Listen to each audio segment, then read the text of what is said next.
Irreverent, entertaining, cool. You're listening to LA Talk Radio.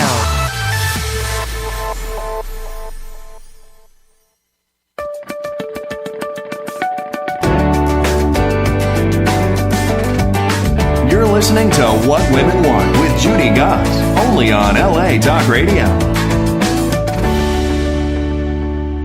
Good evening, everyone, and welcome to What Women Want Talk Radio. I'm Judy Goss, your host, and I am here with my co-host, Kristin West, actress and producer, and we have an epic show this evening. Happy International Women's Day to everyone, first of all, women and men out there. And also, I am so excited for our guest this evening because it really is the perfect way to celebrate International Women's Day. We have two incredible influencers in this world. Kelly McNellis, founder of Women for One, with her millions of subscribers from over 60 countries around the world. She's coming back on the show. And former editor-in-chief of 17 Magazine Ann Shoket, and also soon-to-be author, I have to say, because I can tell her book is going to be a huge bestseller coming out in a few days, and we're going to bring them on in a few minutes.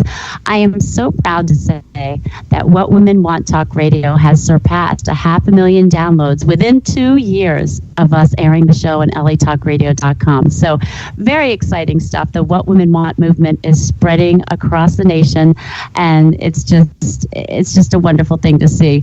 We are Women United. That is our show for tonight. And we have a stunning necklace from Dune Jewelry that's worth $200. We're picking a lucky winner this Friday. We're going to tell you how to register on air tonight. This Dune Jewelry company is amazing. They have jewelry that they put sand in it from your favorite place in the world, and they make beautiful pieces. And in the meantime, I would like to welcome back my co-host, Kristin West. Hi, Kristin. Hi, Judy. Happy International Women's Day. I know, so exciting, right? Is it Mercury in retrograde, or is it not? It probably there's some weird technical things going on. It probably is. If not, it should be. We'll have to consult our charts. I love it. Well, I'm excited for a great show tonight. Kristin, I want to tell a little bit about you first. You're an award-winning actress and producer. You're the winner of a Best Actress Award for the film Seeking Valentina. Kristin was nominated for Best Actress and the Mary Austin Award for Female Producers and won the Indie Spirit Award recently at the Idlewild International Film Festival. Kristin is a graduate of the University of Texas with a degree in radio, TV, and film. And let me tell you, every time I'm on the show with her, it's just getting more and more exciting. She's just a phenomenal person and the epitome really of what a woman should be, of what women want, really, right? Successful career, beauty, everything. So I'm proud to have her with me on the show. Now, if you're not in the TV or film industry with the most fabulous makeup artists doing your face, although sometimes we have to do our own makeup also, you want to check out Faces Beautiful. Not just for their awesome makeup, but for their new invention called Face in a Case. I love this. Your makeup is placed in a beautiful clutch that won't slide around. The makeup doesn't slide around. It's so innovative. It's a gorgeous clutch that doubles as a makeup case that holds your makeup in place with magnets and a wallet on the other side of the case. So you won't be scrambling around for your makeup in your bag at night when you're out. One side is magnetic to hold in all the vegan-free cosmetics from Faces Beautiful, which includes eyeshadow, brushes, bronzer, lip gloss, and mascara. And the other side holds your money and credit cards. Brilliant. Go check it out at facesbeautiful.com. Okay, for those of you who are here, longtime listeners, and hear this every single show, sorry, but some of you are new, so here's my background in a nutshell for you. In addition to radio, I am a TV host, journalist, entrepreneur, and published author with St. Martin's Press. My background comes from the fashion and publishing worlds, from international high fashion model with Ford New York to magazine editor for both Cosmopolitan and More magazines. And after that, I was a TV correspondent for Better TV. I also hosted my own show on Better about female entrepreneurs, and I'm a regular contributor on NBC Connecticut and Fox New York. I'm a lifestyle expert on Fox's new show that airs every Saturday at 5:30 p.m. Eastern, and it's called Ernie Anastas in New York. I'm also a writer for New York Lifestyles magazine and the founder of a nationwide inspirational networking company, so apropos, called What Women Want. No, I did not do that on purpose with International Women's Day, with 20 chapters nationwide. I'm proud to say we opened 3 new chapters in Texas, Tennessee, and Georgia recently. And to top it all off, I'm the proud mom of 12-year-old twin girls and happily married. We are women united. There's a lot of conversation that could go around that topic, isn't there, Kristin? You know, I think it's a great topic, and I wish that we had this topic every day. I think every day is Women's Day. If you have a mother, if you have a grandmother, if you are a mother or you're someone's sister, everyone has an important and special woman in their life. And I'm so glad we're taking today to really reflect on the role of women in our lives, our personal lives, and our society as a whole. I think it's exciting that so many people are enthusiastic about it. You have such an awesome way of saying things.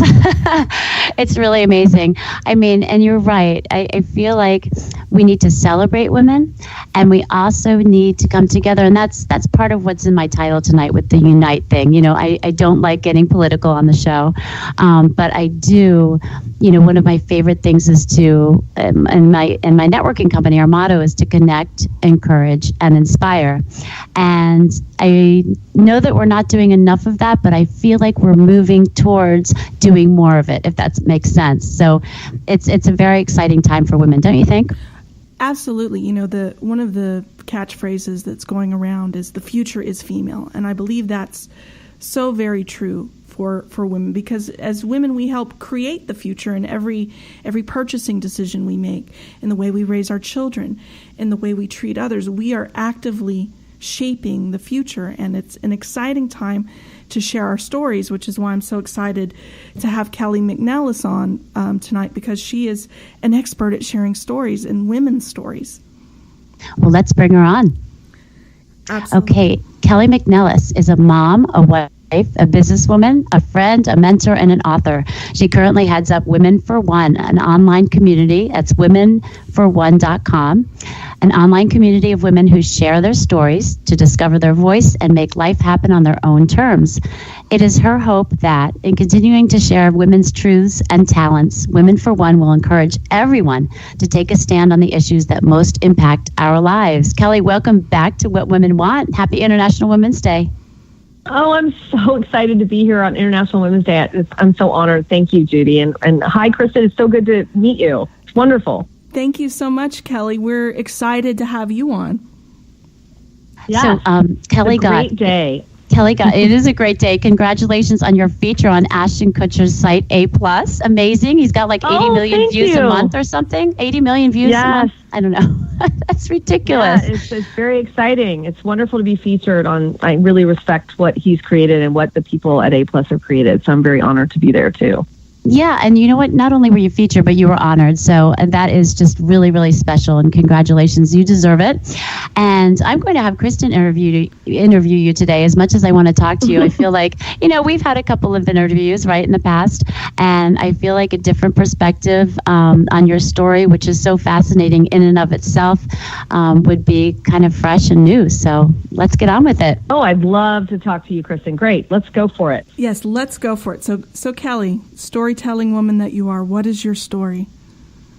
Well, I could go on for the next 2 hours, as all women could, about their story. But just a little bit about me. I am a mom of 3 and a stepmom of 3. So I have blended a family after a divorce of 6 children. Their ages 16 to 23. And I've been married for 10 years now to my second husband. I've also encountered a lot of issues that many women in this world have encountered, which includes I've been sexually abused, I've gone through a divorce, I've lost several dear friends to cancer and been there when they passed, which I know a lot of us have had people pass in our lives, and we've held space for that. And I just felt like it was at the time about 6 years ago where I wanted to give back, and I wanted to share my truth and find my voice, discover it more. And I'm sure you will agree with me that when you're looking to do something, you create what you need. So I created Women for One to find my voice, and ultimately discover my power, and to surround myself with a community of women that would support me in sharing my story. Because I believe when we share our stories, all of our experiences in life, we get so much reflection and so much wisdom and so many lessons. And we also give permission to others to share their stories so that they don't feel as ashamed, and they feel they can just let down and be real in life. And then we can connect and communicate better.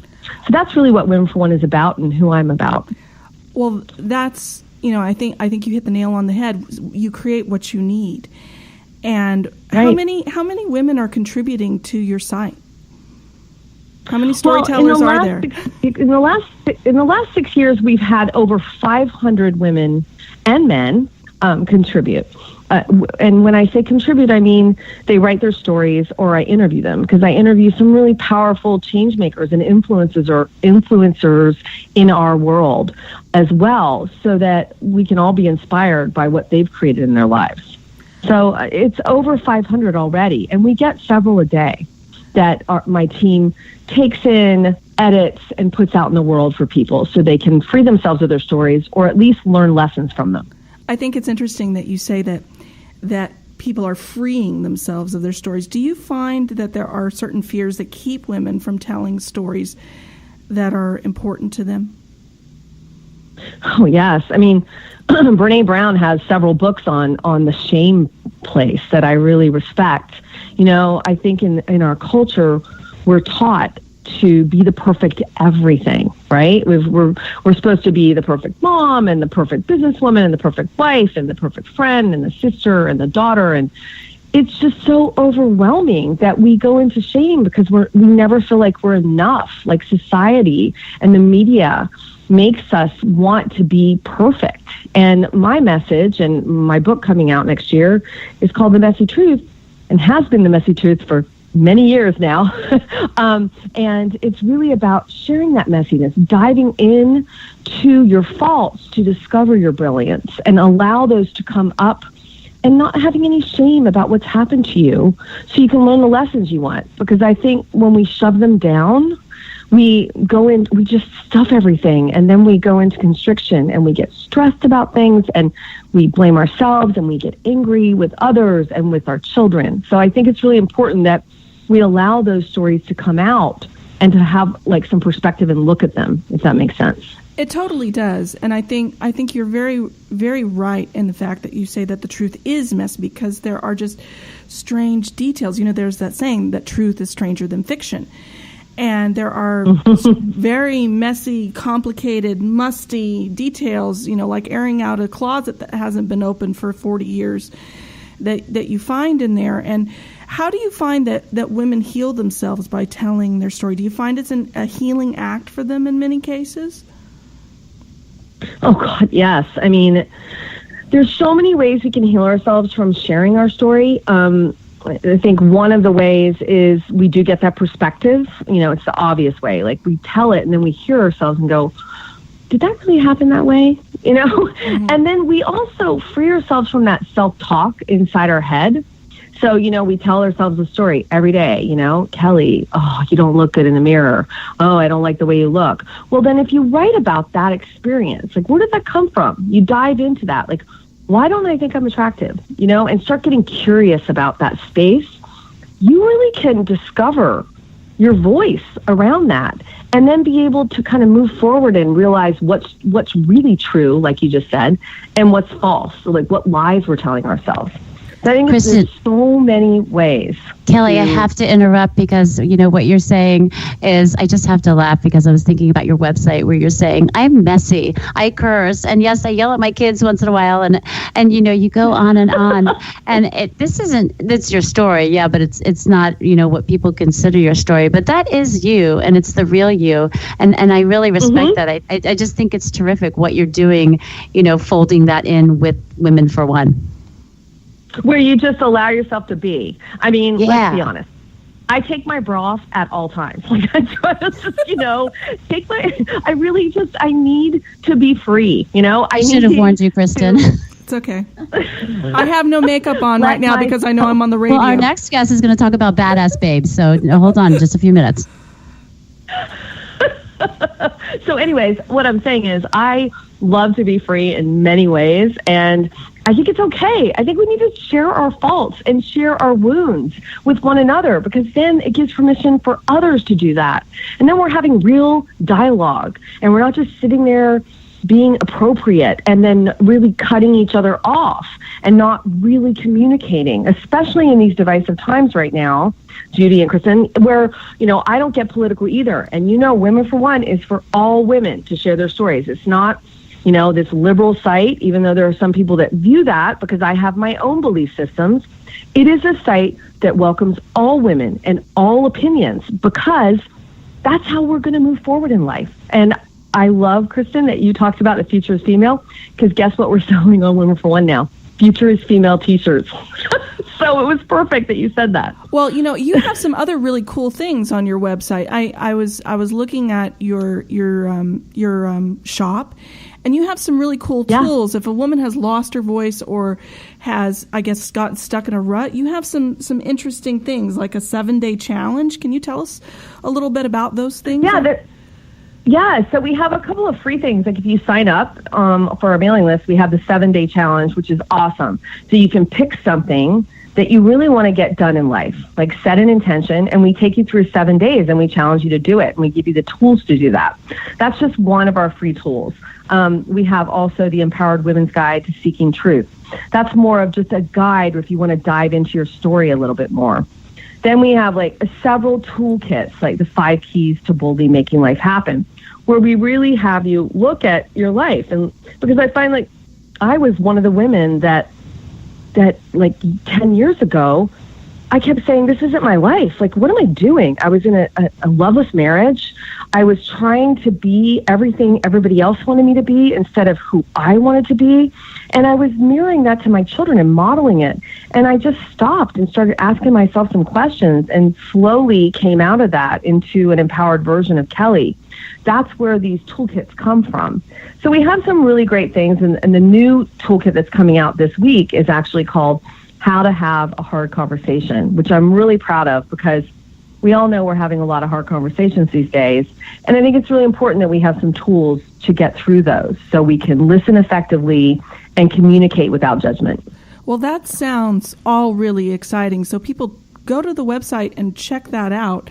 Now, you have, like you had mentioned before, you have interviewed some powerhouse people in your life. Dr. Maya Angelou, Marianna Huffington.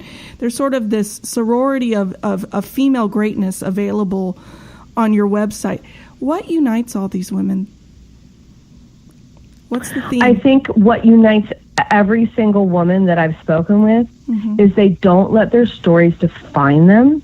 They learn from them, and they moved out of their victimhood and took self-responsibility for their lives and took action to make their life happen on their own terms. I think that's really powerful because when you go through your website and you look at the faces and you look at all the mosaic of women that are there, it's very hard to get over a victim narrative in your life. And especially even if your family has that, it's very hard to get over that within a family as well from generation to generation. And I think it says volumes when a woman can really embrace her power and move past it. What do you think, you put forth truth-telling, and I think one of the big things is that we have societal narratives about sexual assault, about how women are supposed to behave, how they're not supposed to behave, what a woman's role is in society. How does a woman get past those societal narratives into something that's truthful for her? Because what's truthful for her is not necessarily what's been put upon her whole life. Well, and, I know I keep coming back to the story, but I think the first thing we do to get past those societal narratives, and it's such a great question, is to get curious and dive into self-inquiry about the experiences and the stories we've told ourselves since we were young.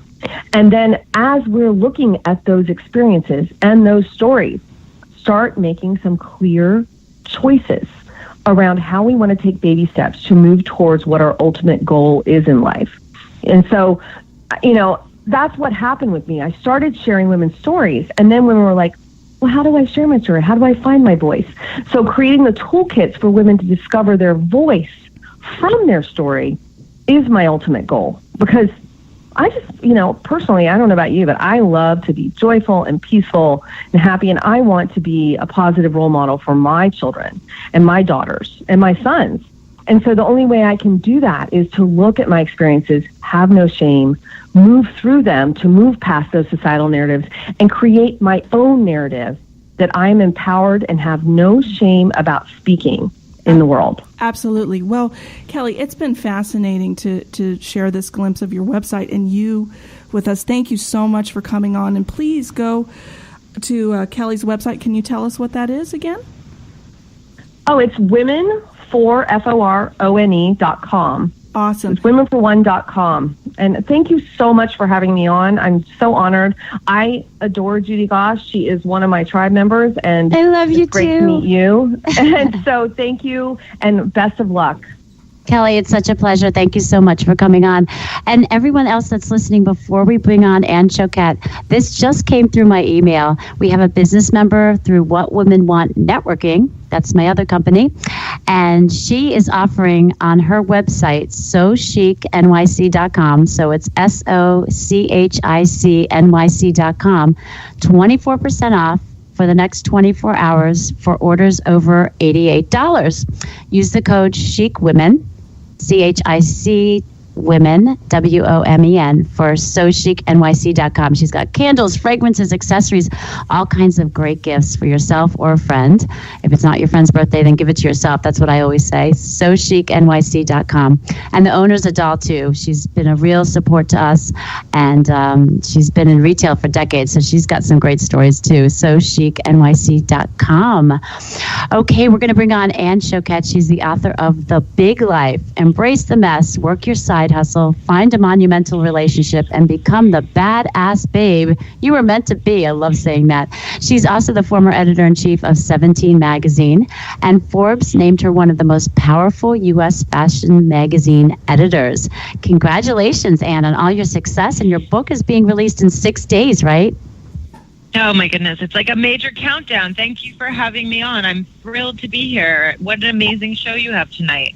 Oh my gosh, thank you. I was going a little nuts at the beginning with the Facebook Live and the LA Talk Radio, and I'm like thinking to myself, I must be nuts. What am I doing? We are so phenomenally well connected in every single moment of our life that I'm not surprised that you feel like you want to put yourself, you want to be in everybody's life as much as possible, right? That is so it's sweet a real, of you to say. Yeah. Thank you. No, I'm very thrilled to be sweet. here. Thank you. No, I appreciate that. And I guess maybe I was just trying to be a badass babe earlier with the simultaneous kind of thing. So tell us about what a badass babe is. And I want to be one of those. What is that? So a badass babe is a game-changing, rule-breaking kind of chick, confident. It's the kind of woman you want to be around. It's the kind of woman you want to be. And, I have been on a phenomenal journey for writing this book for the last 2 years. When I left 17 Magazine, I knew very clearly what I wanted to say to young women. I wanted to move into the next phase of their life. This is a generation of young women that grew up with me. I was editor-in-chief of 17 for nearly a decade. Before that, I was one of the launch editors of a magazine called Cosmo Girl, which some of your readers your listeners might have read. And I wanted to move into the next phase of their life. We had all of these deep, meaningful conversations about growing into the woman that you want to be. And I didn't understand why that stopped. Why in your 20s, which are in your 30s, frankly, which are a phenomenally emotional and crucial time, Pivotal. were we not having these deep explorations of what I call the itchy emotions, right? All of that complicated stuff that's so uncomfortable to talk about around ambition and success and family and love and children and relationships and friendships. And so I started to have dinners. I invited one young woman. I saw one on Facebook. How of a friend. fantastic was that? The dinners have turned into have really turned into a movement. It's amazing. It's literally started around my dining room table. And after the first dinner, the conversation was so revelatory. It was amazing. My brain was on fire from the depth of emotion that we touched on. Women talked about their ambitions. They talked about their career. They talked about the pressure that they're under, right? A little bit of what you were talking about earlier, this pressure to be perfect. And yet it causes tremendous self-doubt, frankly, some self-harm. And I knew that there was a revolution happening, that this was a new way for young women to talk, and that there wasn't a place for this conversation. It's not the kind of stuff that you can talk to with your mother. It's not the kind of stuff you can talk to with your boss, right? You don't want to be that vulnerable. It's not the stuff you talk about with your best friends, because when you're with your best friends, you just want to drink wine and, talk about The Bachelor and talk about your friends. And there really needed to be a place where we could talk about why is it so hard to be young and hungry and ambitious and build a big life on your own terms. Well, I was surprised how forthcoming they were with the dinner that you had. I mean, one girl was literally looking at Facebook Live, talking about her company and saying, it's really intimidating, or she didn't have enough time, or whatever it was, with 150 employees, and she was so busy, and just everyone's pulling at her every which way, and it was just fascinating to me that she would even admit that with possible employees, watching that, and it really. Yeah. I think Kelly touched on this, that we need to show our vulnerable side to really break through that success, right? We spend so much time creating this perfect Instagrammy, all high fives, all gold stars kind of life. And we really do ourselves a disservice because you see it in other people's feeds and you think, well, that's true then. If they're posting it, that's absolutely true. And so it's amazing when you create a safe space for these conversations, how open and honest and candid women can become. And that was a very special dinner that we had. And I've actually launched a campaign to help women across the country do their own dinners. There's a guide. The questions I always start with the same question. If I could solve any problem for you, what would it be? And I am not saying I can, but imagine I had a magic wand. What would that problem be? And it frames the conversation. It keeps everybody focused on helping each other through those tricky conversations. We have to get together, because I have a networking group that does pretty much just that, but without the dinners. Look, it's so simple. Fancy frozen pizza and a couple bottles of rosé.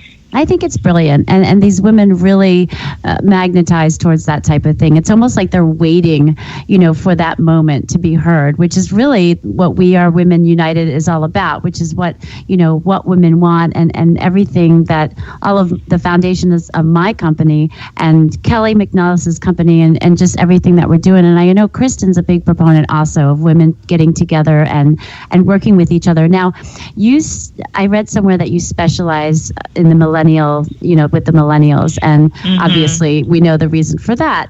But Kristin, I'd like you to weigh in here too a little bit, because we did have a multi-generational discussion at one point on the show about millennials and baby boomers and Generation X and all that. How do you see us bridging that gap?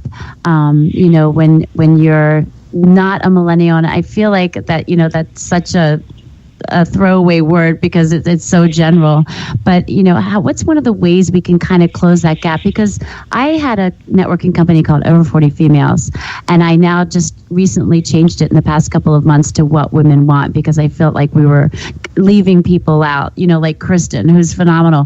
And how can we kind of bring that together? How can we unite that gap? Yeah, there's a huge gulf of misunderstanding between millennials and Gen Xers or boomers. And, frankly, I can't tell you how many times I have said to senior executives, Gen Xers and Boomers, and said that I'm writing a book about the power of millennial women and how they're changing what it means to be successful for everyone. And they say, oh, millennials, ugh, what do you hate most about them? And before I can tell them that I am their biggest champion and cheerleader, they tell me what they hate. They say lazy, entitled, self-obsessed. And, you know, well, frankly, it's a huge misunderstanding, because this generation, when they say they want to work on their own time, right? You think they don't want to come into the office, they don't want to work hard. They're saying to you, I'm working hard, but I don't want to work during the time that you say I have to, that I want to be free. Freedom is the biggest thing. I want to be free to craft my own hours. The work will get done. And, you know, that opens up a conversation for all of us around work-life balance and work-life integration, if there's freedom from FaceTime at the office. Or another thing that I know drives their bosses crazy is this idea of transparency, right? They hate to be left out. They want to know everything, particularly salary transparency. But when we're transparent about our salary, we're all a little bit closer to pay equality. Another huge change that I really feel millennials are leading the way is in networking, just like you talked about. You know, when I was coming up in the world, networking was the most uncomfortable thing. You were standing around with a stack of business cards in one hand and a glass of lukewarm Chardonnay in the other, and you were like trying to say hello to people that you were never really going to do business with or really going to help each other out.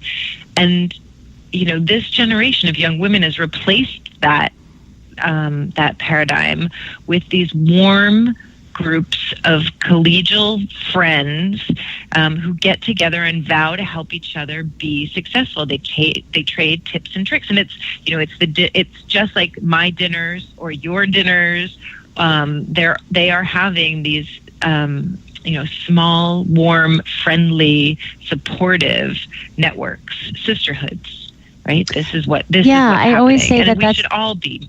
Yeah, absolutely. And I always say that's the difference between, you know, my networking organization and others, is that they're all about business and we're all about, you know, it's almost like a lifestyle networking group, because we're all about, you know, health and wellness. Business, definitely. We have people coming in and talking about how to market your business and how to build your business and things like that. But, you know, the spiritual also comes in there and into it also, the positive thinking, the mental part. And Kristin, I'd like you to, I can just smell your ears burning here. The smoke coming out of your head, thinking of what you want to say, because you're such an integral part of the conversation here. You know, it's amazing. First of all, Ann, thank you so much for being on the show. I was a reader of 17. I was also a reader of Cosmo Girl during the times that you were a part of that, and I know that reading those magazines was definitely a big part of my formation as a person. So thank you so much. It's an honor. Oh, thank you. It's an honor to have you. I think one of the biggest things that people, when they discuss millennials and millennial culture, is they forget the events that shaped us. You know, seeing our parents, you know, be laid off from jobs during the Great Recession, being part of the war in Iraq, the war in Afghanistan, and they forget that. How do you find millennials take those events and how do they make a story? How do they shape their own story about that when they talk to you? Because everybody has a different experience of it, depending on what their culture, you know, their class, their culture. How did they take that? How did they? You know, it's interesting. So if you can flash back to 2007, that was the year I became editor-in-chief of 17, and it was the year of Lauren Conrad, right? It was. Everybody wanted to be blonde and driving around in their Mercedes SUV, and we just wanted to have fun, and it was great. And we wanted to shop and drink cappuccinos and have great, have gossipy conversations with our friends, and that was the driving ethos of pop culture. Fast forward a couple of years after the recession, and we were shopping in our closets and making our cappuccinos at home. We were selling our closets.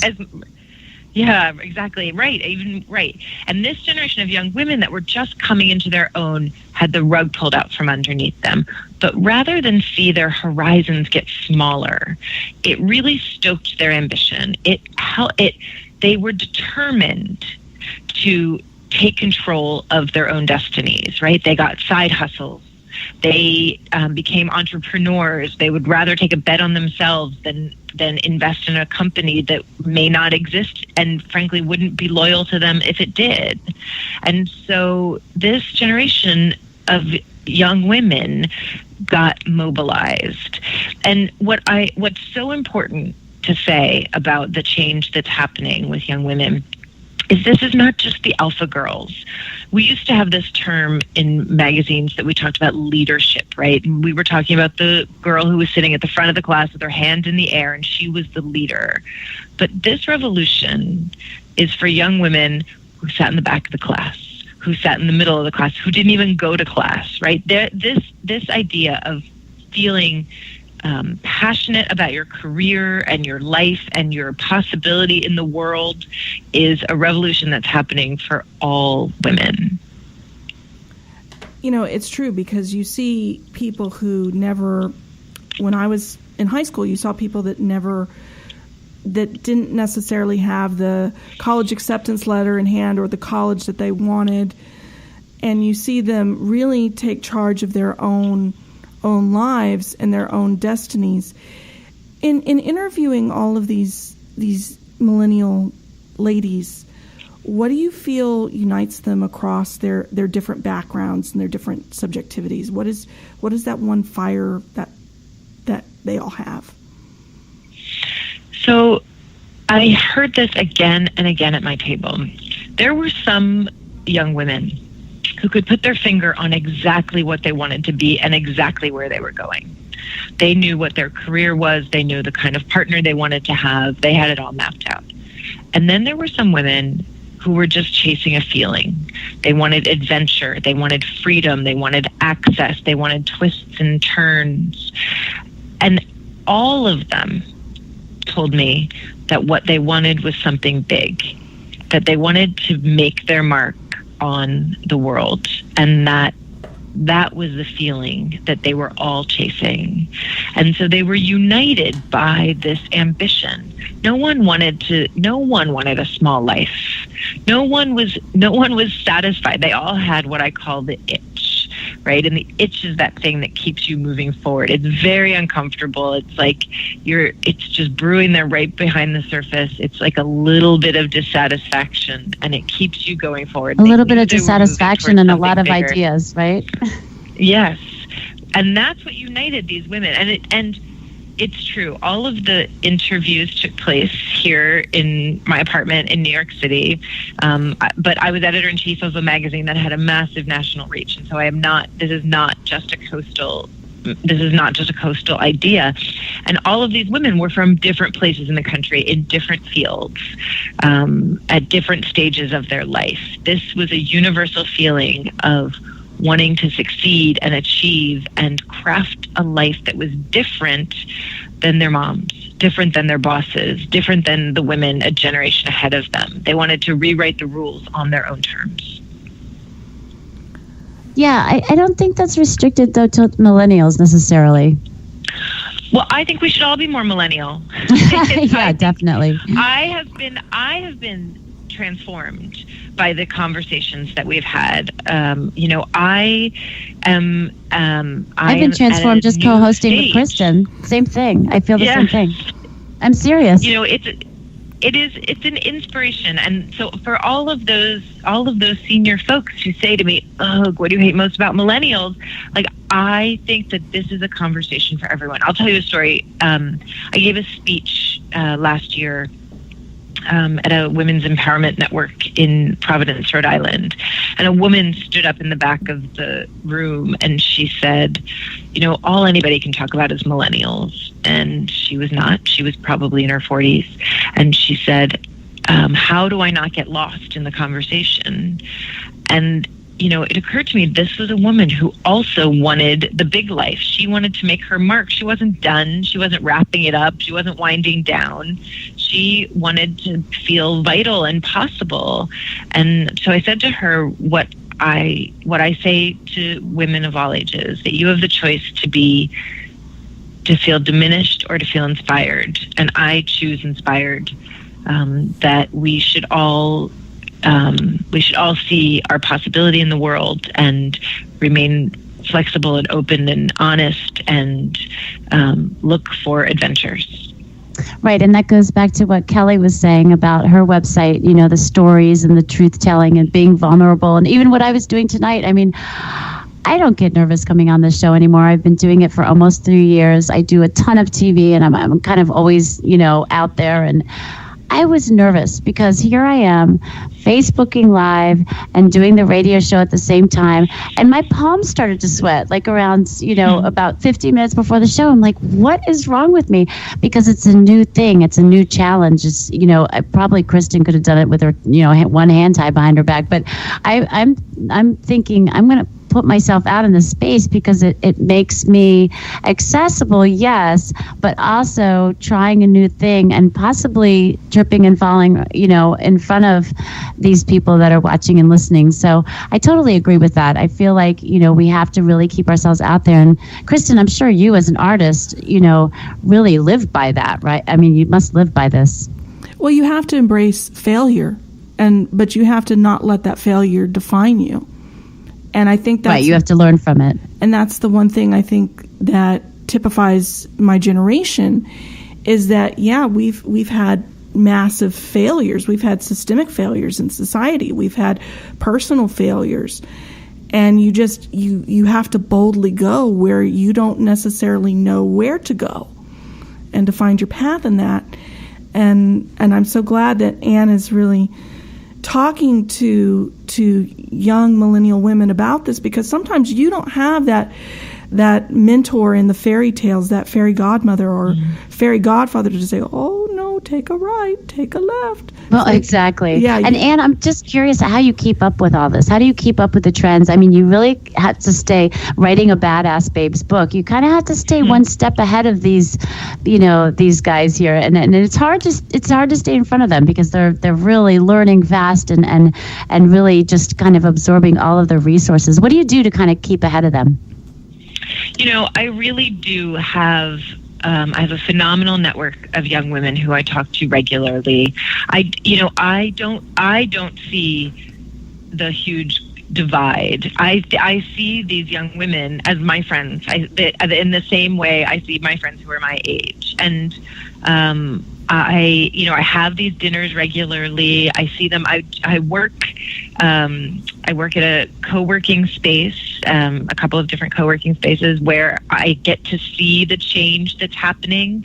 That everybody has a side hustle. Even the older generation, right? Everybody has a passion project, something that they're working on with 2 or 3 friends that they want to get off the ground. Whether it's putting yourself in charge of a business that you've always wanted to try, or a not-for-profit that means something to you. One of the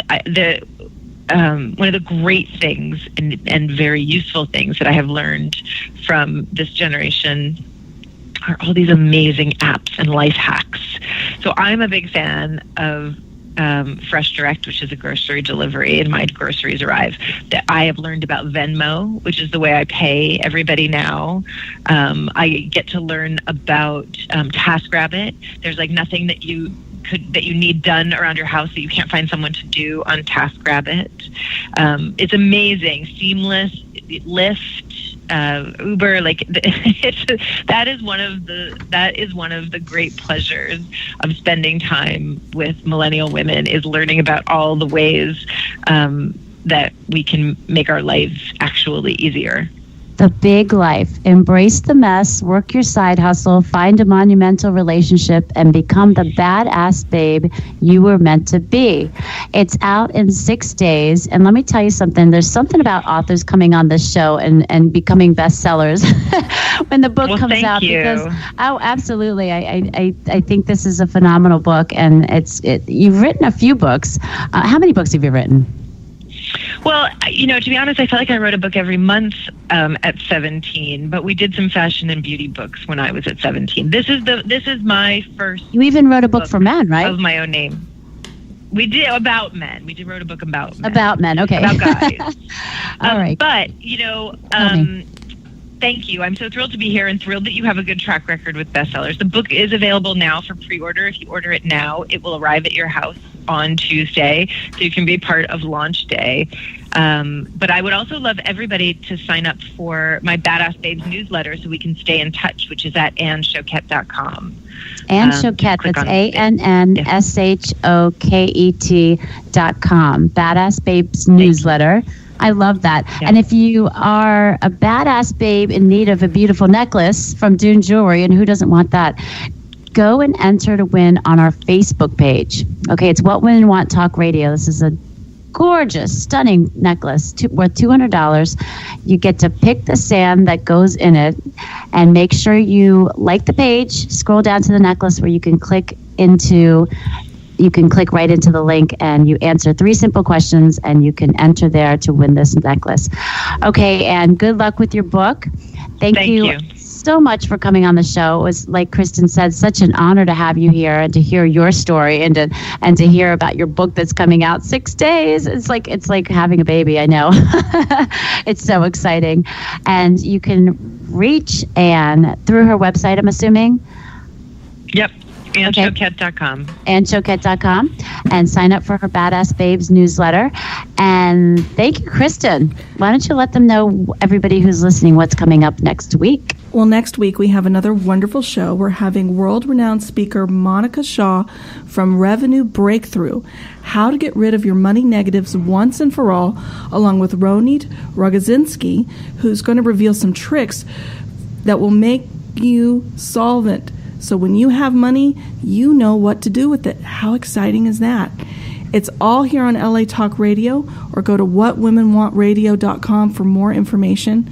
Thank you so much, everyone, for listening. Thank you to our guests, and everyone have a wonderful night.